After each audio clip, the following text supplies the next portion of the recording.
వ్యక్తి దేవునిపల్లి కవిత గారు ఏదైతే తెలంగాణ ఉద్యమకారుడు ఆనాడు 2001 నుంచి కేసీఆర్ గారి నాయకత్వంలో పనిచేసినటువంటి హరీష్ అన్న గారి మీద చేసినటువంటి వ్యాఖ్యలను తీవ్రంగా ఖండిస్తా ఉంది తెలంగాణ సమాజం.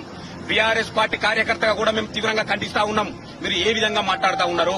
తెలంగాణ కోసం అనునిత్యం పనిచేసినటువంటి హరీష్ అన్న మీద ఈ రోజు బురద జల్లే ప్రయత్నం, ఈ రోజు మరి గుంపు మేస్త్రి కోవట్టుగా మరి ఈ రోజు మీరు ఏదైతే వ్యాఖ్యలను తీవ్రంగా ఖండిస్తా ఉన్నామో, మీరు పార్టీకి చెడ్డ పేరు తెచ్చి లిక్కర్ స్కామ్ లో అడ్డంగా దొరికి ఫోన్ వగలగొట్టుకున్నటువంటి పరిస్థితి, 6 నెలలు దాదాపు సంవత్సరం కాలం పాటు జైల్లో ఉన్నటువంటి వ్యక్తి ఈ రోజు మీరు హరీష్ అన్నను విమర్శించే స్థాయి మీకు హక్కు లేదు.